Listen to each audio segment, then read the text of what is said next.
여러분 안녕하십니까? 물개소리연구소 김도균입니다. 오늘은 10월 27일 목요일입니다. 아주 세상이 어지러우니까 뉴스도 많습니다. 오늘은 경제 부동산 관련 뉴스 중에 하나 15억 초과 아파트에 대한 주택 담보대출 금지했던 것을 이제 푼다고 합니다. 참 전 정권의 어떤 대표적인 헛짓거리 하나가 바로 15억 초과 주택에 대한 담보대출 금지. 이게 참 말이나 되는 거였는지 참 도무지 이해할 수가 없는 것이었죠. 아니 뭐 5억, 10억, 14억 9천 9백만 원까지는 대출이 되고 그 뒤로는 안 된다는 게 어떤 논리로 그것이 가능한지, 그것을 규제를 할 수가, 그런 식으로 규제를 할 수가 있는 것인지 말이 안 되는 거였는데 2019년도에 그것이 12월 달에 시행이 됐으니까 거의 3년, 2년 10개월 정도를 시행이 되어 왔다 이거지 않습니까? 이것은 반문명적이고 반인권적이고 완전히 공산 독재에서나 가능한 그러한 제도였다 이렇게 생각이 되는데, 그것이 3년 동안이나 광명천지 대한민국에서 실시되어 왔다는 게 참 놀랍고, 그것이 그대로 교정이 3년 동안 안 됐다는 게 너무너무 놀랍습니다. 이 문제에 대해서 그 당시에 2019년도 12월 달에 바로 헌재에 헌법소원위원을 제기를 했었죠. 그런데 헌재에서 그 부분에 대해서 이 변론한다고 한 적이 언제입니까? 이게 참 황당한 얘기인데 한번 볼까요? 이게 원래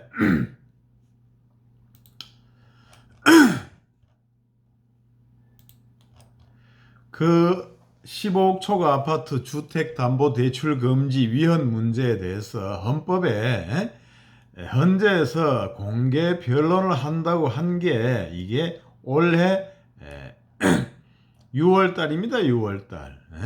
원래 6월 달 된 지도 벌써 넉 달이 지났고요. 이것이 위헌 헌법 소원을 제기하고 나서 거의 2년 반이 지나가지고 공개 변론을 한다고 하는 것도 얼마나 웃깁니까? 아니 국민들이 그렇게 아파하고 힘들어하고 이러면 그것이 빨리 심사를 해서 결론을 내줘야지. 그것을 뭐 2년 반이나 지나가도록 가만 가지고 있고, 또 이제 이렇게 이제 나라에서 정부에서 이제 그걸 해제한다고 하니까 그 해제가 돼버리면 당연히 뭐 각하가 돼버리거나 이렇게 되잖아요. 헌법소원이. 그러니 참 헌재 역할이 과연 뭐냐? 뭐 헌재 그 높은 자리에 앉아가지고 그냥 부담 안 되는 그런 사건만 처리를 하는 것이냐 이런 생각이 듭니다. 그리고 그 사건 자체가 처리하기가 그렇게 심오한 이론이 있는 게 아니잖아요. 그거 결정하는 것이 그렇게 어렵지 않지 않습니까? 헌법 소원의 대상이 되느냐 안 되느냐 그거 결정하는데 2년 10개월 걸릴 필요가 있나요? 그리고 헌재 헌법 소원 대상이 아니면 빨리 각하를 해주면 되는 것이고, 아니었다면 심사를 하면 되는데 그 심사가 15억 초과하면은 되고 15억 밑으로는 15억 밑으로는 되고 15억 초과하면은 안 되는 근거가 도대체 어디 있습니까? 이 뻔한 걸 가지고 2년 10개월을 그냥 세월을 보냈다. 과연 그러고도 참 위대하신 재판관이 될 수 있는지, 누구를 위한 재판관인지, 누구를 위해서 그렇게 딜레를 해왔는지 이해할 수가 없는 것입니다. 아무튼 헌재에는 별 기대할 것이 없고요. 어찌되었건 정부에서 뒤늦게나마 이렇게 15억 초과 아파트 주택에 대해서 이렇게 담보대출을 금지하는 거, 15억 초과 아파트 주택 담보대출 금지를 이제 해제하는 거, 때늦었지만 타당한 조치라고 생각이 됩니다. 이게 사실은 뭐 대출을 해주느냐 안 해주느냐 이런 경제적인 문제도 있죠. 하지만 한편 이런 문제도 있습니다. 뭐냐 하면 이것은 하나의 자유의 문제입니다. 자유의 문제. 말이 안 되는 걸 가지고 나라에서 그 정부에서 규제를 할 수가 있느냐. 규제를 해도 어느 근거가 있어야 되는데 집값을 잡겠다고 하는 필요성은 있겠습니다. 하지만 그것을 15억이라고 해서 대출을 못 해준다는 그러한 방법으로 잡을 수 있느냐 이거죠. 에? 이게 말이 안 되는 거잖아요. 에? 그래서 독재 정권이나 다름이 없는 거지. 왜냐하면 이런 걸 이렇게 시행을 해서는 안 되는 건데 힘으로 밀어붙여가 시행을 한 거지 않습니까? 국민의 대출을 받아서 재산권을 침해되는 거죠. 대출을 받았을 자유, 권리, 재산권 내지는 행복 추구권, 행동의 자유가 침해되는 거잖아요. 자유가. 나라에서 필요하다고 해가지고 어디 행동의 자유를 이렇게 침해할 수가 있냐 이거지. 근거도 없이 15억이면 어떻고 20억이면 어때요? 알아서 대출되더니 부실 채권이 될 것 같으면 은행에서 알아서 안 해주면 되는 것인데 왜 안 해준다는 것입니까? 이것은 근거도 없이 국민을 속박하는 거죠. 그것이 바로 독재잖아요. 힘이 있다고 그냥 근거도 없이 그냥 규제를 하는 거. 이게 뭐 좋다고 이렇게 오케이 하는 사람들이 도대체 뭔 생각으로 그렇게 오케이를 하는지를 이해를 못 하겠습니다. 아무튼 뒤늦게마나 이렇게 시정이 되는 거에 대해서 다행스럽게 생각하고 국민의 자유라는 것은 결국에는 뭐 요새는 독점기업, 대기업으로부터의 자유도 있지만 근본적으로는 국가 권력, 사람을 통제해가지고 행동을 못하게 하고 충성을 바치게 하고 세금을 포탈하는 국가 권력으로부터의 자유가 핵심적인 자유죠. 근데 국가 권력에서 뭐 돈을 못 빌려서 한다. 이게 말이 됩니까? 이게 무슨 4, 50년대, 60년대도 아니고 말이지. 이런 자본주의 사회에서 15억 넘는 아파트로 해서 돈을 못 빌리게 한다. 진짜 말도 안 되는 건데 어떻게 3년 동안 해결을 안 해주고 있었다는 거지, 헌재에서. 아무튼 말이 안 되는 짓거리가 3년 동안 존속해 왔다. 이래서 비통함을, 자유의 훼손, 자유의 손상, 그것이 아프다, 이런 말씀을 드리겠습니다. 소식도 많네요.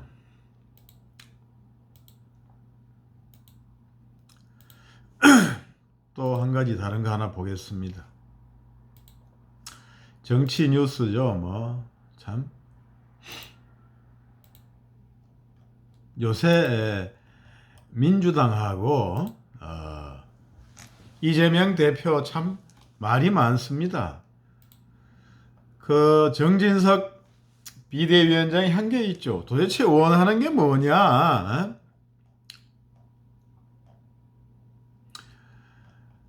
민주당과 이재명 대표가 도대체 원하는 게 뭐냐? 원하는 건 간단하죠. 원하는 건 모든 국민이 잘 알고 있습니다. 이재명 대표와 주위에 대한 수사를 하지 말고 전 정권 문재인과 그 전 정권 인사들에 대한 수사를 하지 마라. 이거죠. 그것을 해주면은 협치를 아주 잘해주겠다. 그리고 이제 민생에 더욱더 신경 쓸 테니까 이재명 대표와 주위의 인물들, 그리고 문재인 대통령과 전 정권 인사에 대한 수사를 하지 말아 달라, 이것입니다. 그런데 그런 속내는 누구나 다 알고 있죠. 그런데 그 사람들이나 민주당이 요구하는 것이나 이재명 대표가 요구하는 것은 그 사람들이 계속 주장하던 그러한 논리에 배치가 되는 것입니다. 그 사람들에 대한 그 사람들의 어떤 논리라는 것은 검찰이 권력의 시녀가 돼서 이렇게 검찰이 권력의 시녀가 돼가지고 그 요구에 부응해서 수사하는 것을 막겠다는 거잖아요. 그래서 검찰 권력도 이렇게 경찰로 일부 넘기고 수사권 분리, 수사권 또 조정 이렇게 했던 것이잖아요. 그리고 그런 것인데 자기들이 해달라는 것은 결국에는 윤석열 대통령이 검찰의 수사에 개입을 해서 증거와 법리에 따라서 하는 그 수사를 가지고 하지 마라. 이거 그만해라. 뭐 이렇게 해달라고 하는 것이나 마찬가지잖아요. 그걸 해달라는 것이잖아요. 그러면 윤석열 대통령이나 한동훈 장관이나 그런 식으로 검찰에서 자율적으로 수사권을 가지고 증거와 법리에 따라서 하는 수사를 하는 거에 대해서 하지 마라고 할 수가 없는 거잖아요. 장관이 범죄 혐의가 있고 증거가 있고 그렇게 또 법리가 맞으면 수사를 하는 검사한테 하지 마라고 하는 것은 우리가 바로 늘 얘기하는 직권남용 권리행사 방해죄가 되는 겁니다. 검사의 본분은 뭐냐? 검사는 범죄 혐의가 있으면 수사를 개시해야 되는 거잖아요. 그거의 직무예요. 범죄 혐의가 있으면 수사를 개시해야 된다. 이게 바로 검사의 책무죠. 그 책무를 못하게 하면 직권남용 권리행사 방해죄가 성립이 돼가지고 다음 정권에서 깜빵 가게 되는 것이지 않습니까? 그거를 대통령이나 장관이 안 하겠다고 하고 수사는 검찰청에 검사들한테 맡겨놨는데 그거를 하지 말아 달라. 그거를 못하게 해달라. 이런 요구는 결국에는 나중에 깜빵 가라 이런 소리나 마찬가지고 그 정도 과거하고 좀 봐주세요 라는 말과 같은 거 아니겠습니까? 어떻게 이런 요구를 할 수가 있는 것이냐? 도대체 말 이해가 안 된다 이겁니다. 그리고 무슨 민생 파탄 검찰 독재 규탄 대회를 열었다 이렇게 돼 있잖아요. 민주당이 1200명 민주당 추산으로 당 지도부 의원 지역위원장 당직자 당원 등 1200명이 총 출동해 가지고 야당 탄압을 중단하라고 목소리를 높였다 이렇게 돼 있는데 야당 탄압하는 게 아니고 수사를 하는 거잖아요. 수사가 잘못되었으면 법원에서 체포영장, 그 이재명 대표의 주변 인물에 대한 체포영장, 구속영장, 전 정권 인사들 국방부 장관에 대해서 구속영장, 해양경찰청장에 대해서 구속영장이 발부가 되었겠습니까?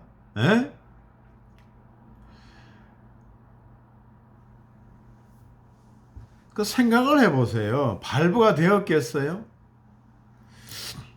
증거도 없이 증거를 조작해가지고 이렇게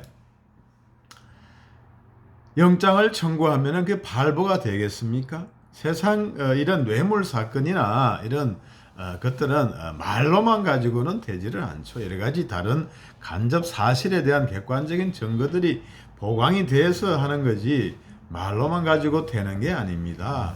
그래서 이렇게 떼거지로 모여가지고 뭐 야당을 탄압한다 무슨 정치 보복을 한다는 것 자체가 말이 안 되는 그 어불성설인 거지. 어불성설. 뭐 말이 됩니까 어떻게? 수사를 하고 수사는 검찰 경찰에서 하고 영장 집행과 청구 영장 청구와 심사를 거쳐서 법원에 영장 발부를 받아서 하는 거잖아요. 독자적으로 구속하는 게 아니잖아요. 법원에서 심사를 받아 가는 거란 말입니다. 그 말대로 그냥 정치 보복이고 야당 탄압이면 영장 기각됐겠죠. 왜 기각이 안 되고 발부가 됐습니까? 그래서 이런 1200명이 모이든 12,000명이 모이든 12만 명이 모이든 이런 말도 안 되는 집회, 헛짓거리 집회를 해서는 안 된다 이거죠. 에? 수사해서 검찰에서 영장 청구해가지고 법원의 성인을 받아가 집행하는 거잖아요. 그리고 여러 또 정인들 나오는 거 보면 다 이제 옛날에 지난 정권에서 숨겨놨던 것이 다 드러나지 않습니까? 지난 정권에서 조사를 할 수 있었는데 친정권 인사들이 조사를 안 한 거. 경찰에서 그냥 대충 수사해서 제대로 조사를 안 해서 불송치된 거라든가 이런 것들에 대해서 이제 옛날에 물먹은 검사들, 그러니까 물먹은 검사들이 지금 이제 다시 득세를 해서 수사를 하지 않습니까? 그러면 자 좋아요. 그럼 여러분 자 그냥 이렇게 유행이 바뀌었다고만 생각하십니까? 그거 아니잖아요. 자 옛날에 물먹은 한동훈 검사가 이제 장관이 되고 이원석 또 이제 총장이 되고 했는데 그래서 옛날에 귀양살이가 있던 검사들이 많이 이제 요직에 들었었습니다. 그 사람들은 옛날에 정권의 눈치를 보고 수사를 하던 사람이 아니었지 않습니까? 윤석열 대통령의 검사 시절에 그렇게 박근혜 대통령도 수사 지휘를 하고 다 이렇게 했겠지만 그 뒤에 조국도 수사를 했잖아요. 결국엔 뭡니까? 이 사람들이 그냥 정권의 구미에 맞는 수사만 하는 게 아니다. 이거잖아요, 이게. 그런데 이제 그냥 단순히 이제 우리 정권이 바뀌어서 이제 옛날에 물먹었던 검사들이 나와서 다시 정권의 구미에 맞는 수사를 한다. 이렇게 생각하면 안 되는 거죠. 그 사람들은 예나 지금이나 법리에 맞게 증거를 가지고 수사를 하는 건데 옛날에 정권에 대한 살아있는 정권에 대한 수사를 하다가 물을 먹고 귀양살이를 갔지 않습니까? 귀양살이를 갔다가 이제 윤석열 정권이 들어서서 원대 복귀하는 거지 무슨 친정권의 수사를 하는 게 아닙니다. 친정권의 수사를 해서 이재명 대통령 후보에 대해서 정치 보복을 하겠다, 야당을 말살하겠다 이런 차원이 아니잖아요. 원래 하려고 했던 것이고 그래서 기회가 되면 하는 것이고 이 정권에 대한 수사도 할 거리가 있으면 한다는 것입니다. 그런데 이 정권에 대한 수사가 정권에 들어선 지가 지금 넉 달, 5달밖에 안 되는데 뭐가 그렇게 할 게 많겠어요. 앞으로 할 수 있을지는 모르겠습니다. 그렇고요. 이렇게 김건희 여사에 대한 수사 그게 무슨 정권에 대한 수사입니까? 지금 몇 달 안 됐습니다. 그죠? 옛날에 그 일에 대한 것은 정권하고는 관계가 없죠. 그렇습니다.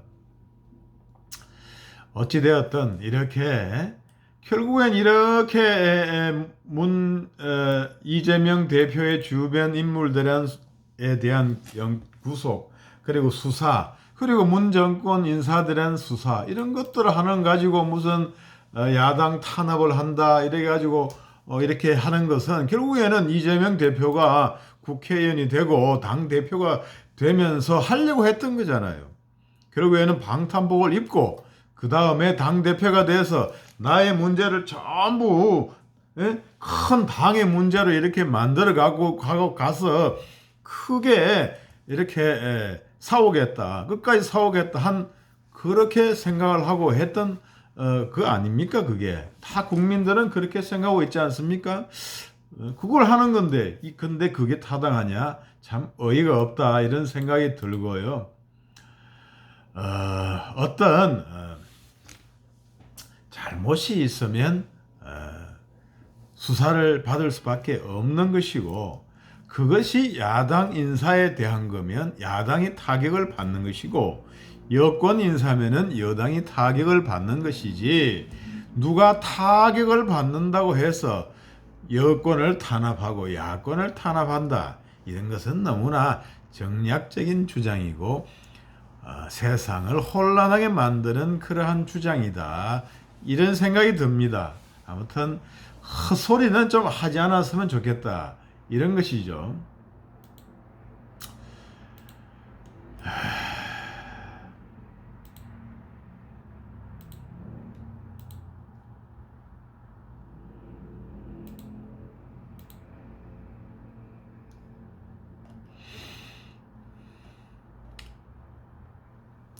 또 한 가지 이제 뭐 정치 관련 얘기를 한번 해보겠습니다. 조홍천 더불어민주당 의원이 이제 MBC 라디오 김종부의 시선 집중에 출연해서 한 얘기가 있습니다. 이 사람이 이제 보는 것은 뭐냐 하면은 어떤 큰 시나리오를 가지고 이제 여권에서 뭘 한다는 건데,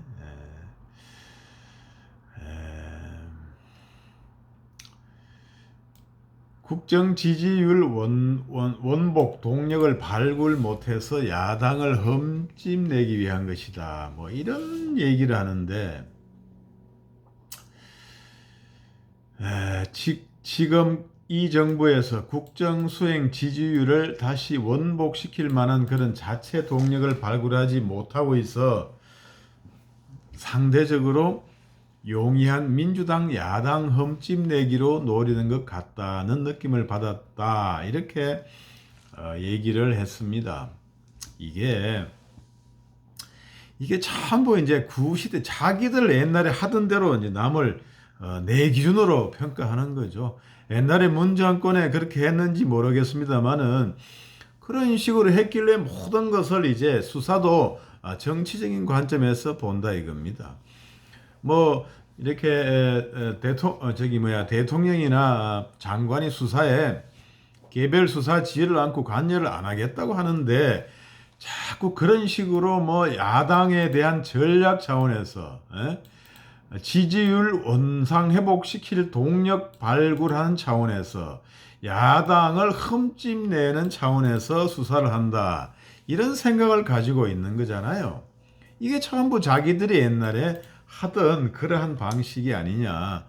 아니 지금 정권에서는 대통령은 수사에 관여하지도 않고 그런 것 자세히 들여다볼 시간도 없다고 했지 않습니까? 장관도 개별 사건 수사 지휘 안 한다고 했지 않습니까?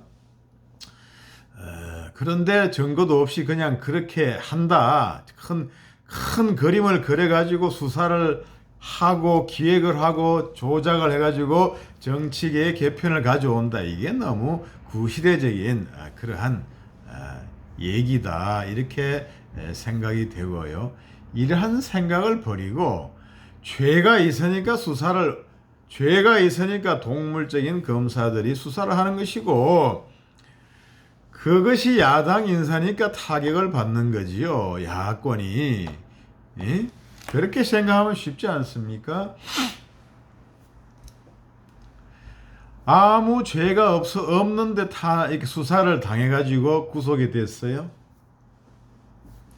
아무 문제가 없는데 이렇게 조사가 들어가고 감사가 들어가고 수사가 돼가지고 이렇게 구속이 됐습니까?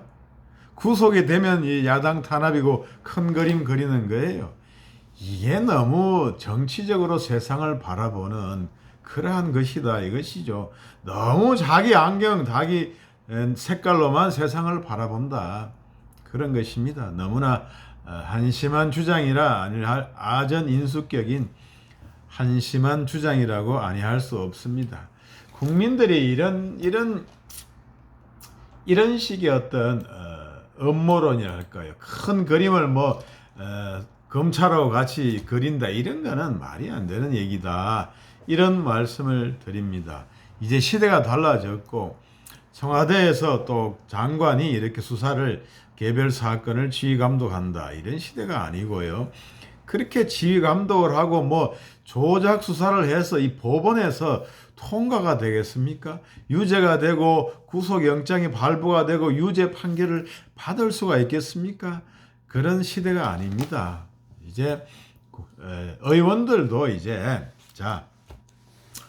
의원들의 최대 약점이 뭡니까? 그 공천권이라는 데 목이 껴가지고 이렇게 이상한 짓을 하는 이유는 공천권이라는 데 목이 껴가지고 하기 싫은 말도 초선 재선 위주로 해서 나가서 쇼도 하고 국민들의 눈살을 찌푸리는 발언도 하는 것이 결국에는 이 공천권에 목이 껴가지고 이렇게 있기 때문인데, 이 국회의원도 국민의 이익을 먼저 우선해야 되는 거예요.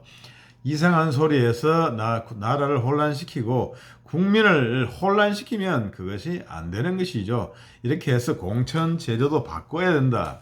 국회의원 선거 제도라든가 이것은 이제 차후에 또 말씀드리겠습니다만은, 아무튼 당대표 눈치를 보면서 이상한 소리 하는 사람들은 없어져야 된다, 이런 말씀을 드리고 싶습니다. 이상 물개소리연구소 김도균이었습니다. 여러분 구독, 좋아요 부탁드리겠습니다. 감사합니다.